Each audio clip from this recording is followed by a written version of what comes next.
बिस्मिल्लाहिर्रहमानिर्रहीम। व्यूवर्स, मुलाज़मत पेशा लोग जब वीज़ा अप्लाई करते हैं तो वो अपनी जॉब की जो स्टेबिलिटी होती है उसको सही तरह साबित नहीं कर पाते। और नंबर दो, कि वो जब अपनी कंपनी से जो डॉक्यूमेंट्स साथ अटैच करते हैं उनमें से एक डॉक्यूमेंट ऐसा होता है जो कि बड़ा ही कीमती और अहम होता है। वो लोग आप लोग अपने एचआर डिपार्टमेंट से वो डॉक्यूमेंट लेते ही नहीं। वो डॉक्यूमेंट कौन-सा है, उसकी क्या अहमियत है, वो मैं आज आपको बड़ी तफ़सील से आज इस वीडियो में बताने जा रहा हूँ। और नंबर 3, इसमें आपकी जो करंट जॉब होती है, आप अपनी करंट जॉब में अपने फ्यूचर करियर ग्रोथ के हवाले से आपको कुछ चीज़ें बतानी होती हैं और अटैच करनी होती हैं। वो चीज़ें क्या हैं? ये वीडियो मुलाज़मत पेशा चाहे सरकारी नौकरी वाले हैं या प्राइवेट जॉब वाले हैं, उनके लिए बड़ी ही अहम है। यकीन करें, सैलरीड पर्सन के लिए वीज़ा अप्लाई करना बड़ा ही आसान होता है, कोई झंझट इतना ज़्यादा नहीं होता और वीज़ा लगने के चांसेस भी होते हैं, बशर्त ये कि वो ये चीज़ें सारी सही तरह लगा दें और साबित कर दें। वीडियो को पूरा देखिए और एज़ यूजुअल रिक्वेस्ट कि अगर आप यहाँ तक आ ही गए हैं तो काइंडली वीडियो को लाइक और शेयर ज़रूर कर दीजिएगा अपनी फ्रेंड और फैमिली में।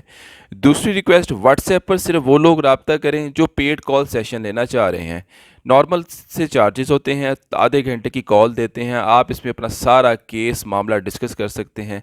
इसके अलावा अगर आपको कोई दूसरी सर्विस चाहिए, कोई ट्रैवल प्लान बनाना है, वीज़ा कवर लेटर या कोई और डॉक्यूमेंट तैयार करवाना है, वो एक सेपरेट पेड सर्विस होगी। तो जी बगैर वक्त ज़ाया किए जी हम वीडियो को जी स्टार्ट करते हैं। देखिए, वीज़ा हासिल करने के लिए आपकी मुलाजमत और आपकी पेशा वाराना यानी कि प्रोफेशनल टाइज आपको वीज़ा दिलवाने में बड़ा अहम किरदार अदा करती हैं। इसमें अगर आप एक काम कर लें, अगर आप अपनी कंपनी जिसमें आप काम कर रहे हैं, वहाँ से अगर आप अपना एक लॉन्ग टर्म एम्प्लॉयमेंट कॉन्ट्रैक्ट अगर लगा देते हैं, तो ये चीज़ शो करेगी कि आपका करियर स्टडी है, आपकी फाइनेंशियल पोजीशन भी स्टडी है और आपकी जॉब भी स्टडी है। तो ये आपने ज़रूर करना है और इसके साथ आपने अपने डॉक्यूमेंट में और वीज़ा कवर लेटर में ये साबित करें कि आपकी माज़ी में प्रमोशन भी होती रही है और फ्यूचर में भी आपकी प्रमोशन कोई एक्सपेक्टेड है। यानी आपकी मौजूदा जॉब में आपकी करियर की जो है वो ग्रोथ हो रही है। आप अपनी कंपनी में एक जगह पर शुरू से स्टक नहीं हैं। आप एक पोज़ीशन से दूसरी पोज़ीशन में जा रहे हैं, आगे बढ़ रहे हैं। क्योंकि बड़ी जो कंपनियाँ होती हैं, वहाँ पर आप एक जगह पर खड़े नहीं रहते।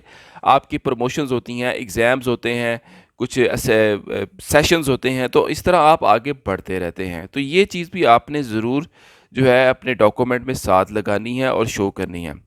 अब बात कर लें उस डॉक्यूमेंट की जो मैंने आपको कहा कि आप लोग लगाते ही नहीं अपने एम्प्लॉयर से, जो कि बड़ा ही अहमियत का हामिल है। लेकिन उससे पहले मैं आपको वो दूसरे डॉक्यूमेंट भी बता दूं जो कि हर बंदा लगाता है। उसमें सबसे पहले जो आपने डॉक्यूमेंट लगाना है उसका नाम है जी एनओसी लेटर। इसमें ये लिखा हो जी एनओसी में कि जी आपकी कंपनी को कोई एतराज़ नहीं है, आप छुट्टियों के लिए जा रहे हैं। एक तो ये हो गया। नंबर 2, जो लेटर लेना है आपने, जो कि हर कोई लेता है, आपने भी लेना है, वो है जी लीव लेटर।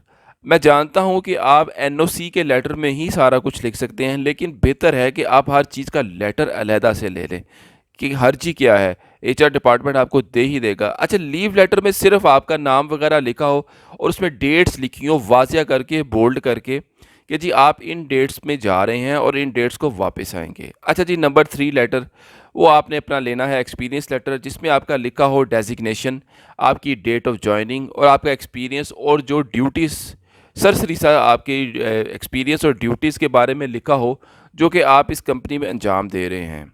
अच्छा जी, अब आ जाएँ जी उस चौथे लेटर पर जो कि मैंने शुरू में भी कहा था बड़ा ही कीमती है, अहम है, ये हर कोई नहीं लेता। उस लेटर का नाम है जी एम्प्लॉयर सपोर्ट लेटर। ये आपने हर सूरत अपने एम्प्लॉयर के आपको आपका एम्प्लॉयर अपने बिहाफ पर देगा। उस लेटर में एम्प्लॉयर क्या लिख के देगा मैं आपको थोड़ा-सा बता दूँ। अगर आप चाहें तो आप ये लेटर हमसे भी इसका स्पेसिमेन तैयार करवा सकते हैं, लेकिन आपको मैं फिर भी ये सारा बता देता हूँ। अगर एम्प्लॉयर इस लेटर में लिख दे आपका रोल, आपकी जॉब का रोल, आपकी रिलायबिलिटी इस कंपनी में, 2 चीज़ें हो गई, और आपकी एश्योरेंस कि आप इस कंपनी में कंटिन्यू जॉब करेंगे, और एम्प्लॉयर ये यकीन दिला दे उस लेटर में कि जी आप अपना विज़िट मुकम्मल करके लाज़मी वापस आएँगे। तो यकीन करें, ये एम्प्लॉयर सपोर्ट लेटर में ये 4-5 चीज़ें अगर आप लिख दें, ड्राफ्ट करते हैं अच्छे तरीके से, तो ये आपकी वीज़ा एप्लीकेशन को बहुत ज़्यादा बूस्ट देगा। इस लेटर में आपने अपना पर्पस ऑफ विज़िट भी बयान करना है, ट्रिप की ड्यूरेशन और एम्प्लॉयर की गारंटी, जो कि मैंने आपको बता दिया कि एम्प्लॉयर गारंटी के तौर पर लिखे कि जी ये बंदा वहाँ से विज़िट करके वापस ज़रूर आएगा। देखें, चीज़ें मिलती-जुलती ही हैं, लेकिन इनको सेपरेटली अलग-अलग लेटर में बयान किया हुआ है। अब कुछ लोग एतराज़ करेंगे जी पाजी कि जी ये एक ही चीज़ है, हम एक लेटर में भी लिख सकते हैं। देखिए जी, फिर आपकी मर्ज़ी, आपने अपने एप्लीकेशन को प्रिसाइज़ली और टू द पॉइंट बयान करना है। देखें, जो भी वीज़ा जब आप अप्लाई करते हैं तो उस पर डॉक्यूमेंटेशन पर जो है ना, बड़ा अहमियत होती है, एम्फसाइज़ किया जाता है। देखें, अब आप इसकी मिसाल है, अगर आप बैंक स्टेटमेंट अपने बैंक से निकलवाते हैं, तो मेंटेनेंस लेटर लेना लाज़मी होता है ना बैंक से, हालाँकि उसकी क्या ज़रूरत है?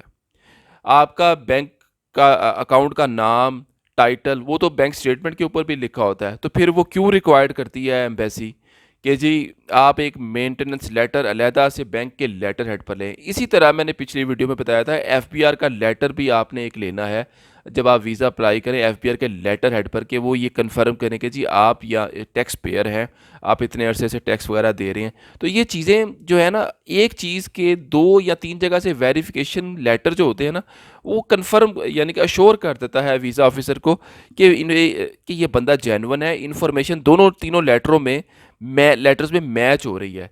तो ये बातें इसलिए बहुत, ये लेटर्स अलग-अलग लेने बहुत ज़रूरी होते हैं। अच्छा जी, बात कर लें तीसरे पॉइंट की। आपने अपने डॉक्यूमेंट्स और वीज़ा कवर लेटर में अपनी मौजूदा जॉब से रिलेटेड फ्यूचर करियर प्लान ज़रूर डिस्कस करना है। वो क्या हो सकता है? ये बहुत अहम है आपको वीज़ा दिलवाने में। आप अपने वीज़ा कवर लेटर में लाज़मी लिखें, अगर ऐसा नहीं भी है तो लिख लें, लिखने में कोई हर्ज तो नहीं है ना। ये लिख लें कि ये चंद दिनों में या 1 या 2 महीनों में आपकी प्रमोशन एक्सपेक्टेड है इस कंपनी में। आपको कोई नया डेज़िग्नेशन और या बड़ा रोल दिया जा रहा है या दिया जाएगा। और इस हवाले से अपने फ्यूचर की प्रमोशन के हवाले से भी आप अपने एम्प्लॉयर से एक सेपरेट लेटर भी ले सकते हैं अगर आप चाहें। अगर नहीं तो आप अपने उस एम्प्लॉयर सपोर्ट लेटर में भी ये लिख सकते हैं कि जी मुझे फ्यूचर में इस कंपनी में अनकरीब कोई एक बड़ा ओहदा मिलने वाला है या मेरी प्रमोशन होने वाली है, तो मेरी ऑब्वियसली आपकी सैलरी भी बढ़ेगी, आपकी पोजीशन भी बढ़ेगी। तो ये चीज़ भी आप लिख सकते हैं उस लेटर में भी, या अलहदा से एक लेटर भी ले सकते हैं। अपने करियर में अनाउंसमेंट की अपॉर्चुनिटी जो कि आपका इंतज़ार कर रही हैं, अगर आप ये बताते हैं तो आपकी जॉब स्टेबिलिटी और करियर ग्रोथ का जो है वीज़ा ऑफिसर अंदाज़ा लगा लेता है कि यार ये बंदा वाक़ई ही एक ऑथेंटिक है।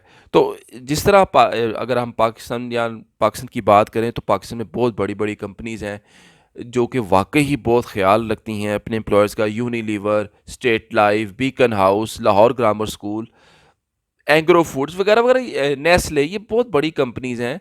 तो इस तरह की कंपनी या इससे रिलेटेड कंपनी में भी अगर आप जॉब करते हैं, अगर वो इस तरीके से आपकी लुक आफ्टर कर रही हैं, तो यकीन करें आप सैलरीड पर्सन के लिए वीज़ा हासिल करना बहुत आसान होता है, अगर आप ये वाले लेटर्स अटैच कर लें और ये चीज़ें सारी लिखते हैं। उम्मीद करता हूँ वीडियो पसंद आई होगी।